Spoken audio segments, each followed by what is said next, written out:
Miami Beach, August 1972.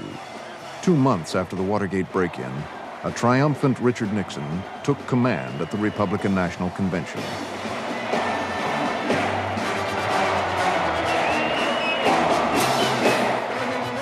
Narrowly elected 4 years earlier, Nixon now wanted to win the biggest landslide in presidential history.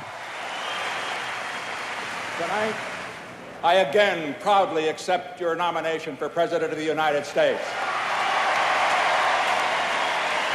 And let us pledge ourselves to win an even greater victory this November in 1972. Nixon's campaign amassed huge sums of money. Skillful television ads appealed to Democrats, blue-collar workers, the South. Nixon had always campaigned hard for other Republicans. Now he abandoned them, even dropped the party label. Richard Nixon campaigned as the president. You're great. Thank you. Well, you're great. Hi. As the president pursued victory, the White House continued to deny involvement in Watergate. A few reporters followed the story, but most voters dismissed the break-in as a campaign caper. Watergate never threatened Nixon's big win.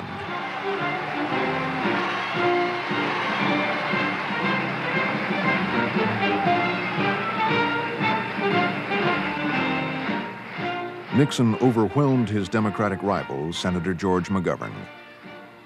He carried every state but Massachusetts. But his victory was not complete. The Democratic opposition retained control of both the House and the Senate. It turned out to be a lonely landslide. He monopolized all of the resources, all of the money, all of the political talent in the Republican Party, and anything else that he could annex for his own personal victory, and didn't share the wealth and the opportunity with his party. It was an extraordinarily selfish victory, in my view. We are showing President Nixon at this hour. On election night, Nixon watched the returns with two of his closest aides, Chief of Staff H.R. Haldeman and Special Counsel Chuck Colson. And I couldn't feel any sense of jubilation. It was just sort of a very depressed atmosphere in the room. And here we were supposedly winning, and it was more like we'd lost. And it was more, the attitude was kind of, well, we showed them we got even with our enemies, and we beat them. Instead of, we've been given a wonderful mandate to rule over the next 4 years, we were reduced to our petty worst on the night of what should have been our greatest triumph. And that's indicative of kind of the paradox of the Nixon years. I'm at a loss to explain the melancholy that settled over me on that victorious night, Nixon later wrote. To some extent, the marring effects of Watergate may have played a part. To some extent, our failure to win Congress. And to a greater extent, the fact that we had not been able to end the war in Vietnam. Whatever the reasons, I allowed myself only a few minutes to reflect on the past. I was confident that a new era was about to begin.